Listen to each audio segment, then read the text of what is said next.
Have you ever wondered how many ultimate abilities Loki's domain actually blocks, or even if certain damage boost abilities actually stack on one another? If you said yes to any of these, then well, you're in luck, because what I have in store for you today is Marvel Rivals Mythbusters Episode 1, where I'll be putting your Marvel Rivals myths to the test. Now, I also did this same exact series with games like The Finals, X-Defiant, and even Deadlock. With that being said, make sure to drop your myths in the comments down below for the chance of getting featured in one of these videos. To make sure this series continues on, make sure to hit that like and subscribe button, as it's the best way of letting me know that you enjoy this series. But without further ado, let's dive straight in. Getting started with the first myth, we have none other than the question of damage boost stacking. And that is, if you take Luna Snow's 40% damage boost, does it stack with Rocket's 40% damage boost as well, giving you a overall total of 80% damage boost? And as you can see, once you have the Luna Snow ultimate going, with Rocket's ultimate ability CYA, you rack up some pretty insane damage. To get a better understanding of this, we have to isolate the two ultimates. First, you have Rocket's ultimate alone, which already does a pretty significant amount of damage. But what happens if you combine the two? That, of course, is the actual question.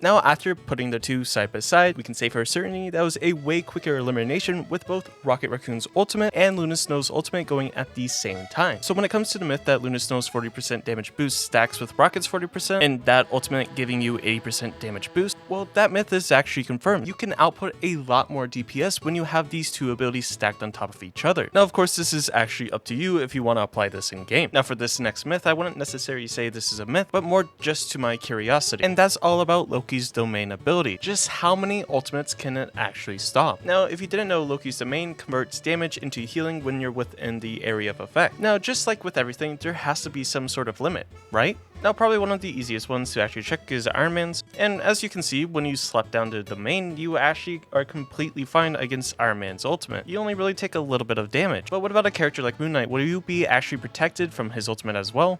And although you are protected for a little bit, the hands of Khonshu will still penetrate you. And we also put Scarlet Witch up to the test to see if Loki's domain would also protect you from that. And the results of this shocked me a little bit, mainly for the fact if a Scarlet Witch were to ult and there was a Cloak and Dagger using her ult, Cloak and Dagger gets eliminated. But when Loki uses one of his abilities that's not even an ultimate, he's perfectly fine. Now, of course, we couldn't stop there. We had to get Football Star by day and Superhero by night. We have none other than Neymar Jr. And let's just say all it takes is one Rune Stone to completely stop a giant whale. Now, of course, we couldn't stop there. We had to get Mr. Wakanda himself, Black Panther. And well, let's just say this runestone is pretty effective. Now, hopefully you know this one by now, but someone did ask me the question, if Mr. Fantastic were to use his absorption form, could he be safe during Jeff's ultimate? And let's just say, if you're trying to avoid a shark attack, the best way is to at least be 7 foot tall. I don't get eaten alive? Now, another myth to crack is about Bucky's extending arm or his bionic hook. And that is, Bucky's bionic hook is considered a projectile. So will it actually be affected by Magneto's ultimate ability? Now, I will say this one was a little tricky to actually test, because it's rather difficult to see where the hook goes. But as you can see, as you kind of hook towards the meteor, now here's a better look up close. You can see the hook, instead of going actually to Magneto, it goes straightly to the meteor. So in the case of Bucky's arm or Bucky's bionic hook, does it get attracted to Magneto's ultimate or to Magneto himself? I guess you could say that myth is confirmed. Bucky's bionic hook will actually go to the Meteor X instead of to Magneto himself. So if you're trying to grab an opponent, you should be aware not to use this ability if Magneto's ulting in range. Now, this next myth is all revolving Captain America's shield. And that is, if you had a Captain America on your team and there's a Captain America on the other team, could they, in a sense, infinitely bounce projectiles between one another? In short term, yes, you can do that, but when the projectile gets bounced off of one of the shields, it's actually very random in which direction it's going to go. Sometimes it'll go one way and sometimes it'll go another way. But now what's very interesting is that if you actually reflect an ultimate ability, say an ultimate like Iron Man, it will actually go directly back to Iron Man. Because of that, I find this very fascinating. As you can see by the next clip,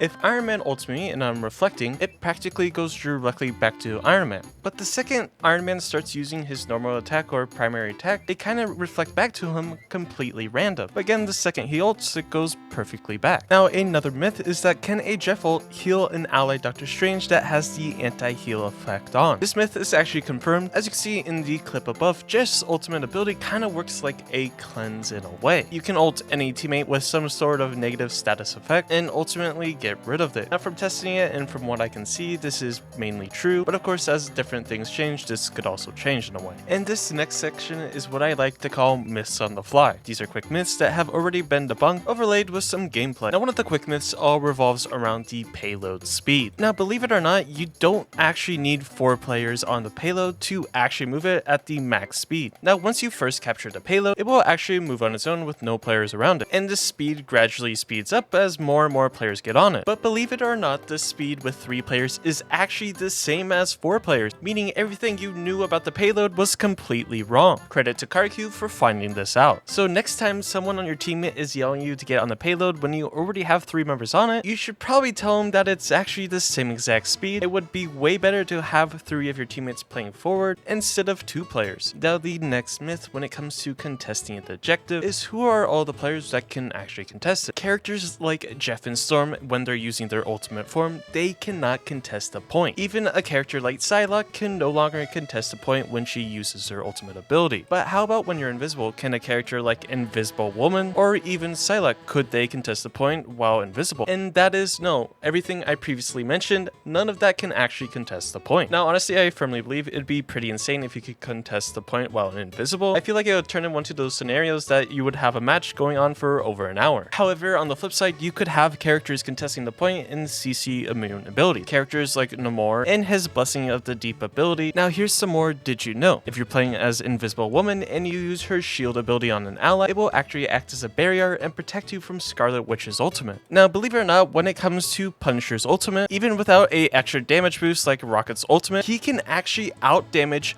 Luna Snow's ultimate, Mantis's ultimate, and even Invisible Woman's ultimate. Of course, this is all true in the perfect scenario. Now, is there a limit to the amount of times Winter Soldier can actually reset his ultimate ability? In the case, it's no. Winter Soldier can continuously use his ultimate, of course, if he gets the reset in time. So there's no limit to the amount of eliminations you can actually get from it. Now, generally, if Scarlet Witch ults anyone in the entire game, they will instantly die. But when it actually comes to Hulk, who's in his ultimate form, it will only put him down to half HP. And when it comes to Mr. Fantastic, who's using his reflective rubber ability, he actually surprisingly lives. Now, of course, all these myths wouldn't be possible from the help of my community. So like I said in the beginning of the video, make sure to leave your myths in the comments down below. I will try to do my best to put your myths to the test. And of course, if you're new here or find yourself going back on the regular and you aren't already subscribed yet, why not? It's completely free and you're coming back anyways. We're almost so close to our goal of 10,000 subscribers. And if you haven't been following, once we reach 10,000 subscribers, I'm going to be hosting a giveaway for a whole bunch of in-game currency for Marvelrivals. But nevertheless, I hope you have a fantastic day. Comment your myths down below and I'll catch you in the next one.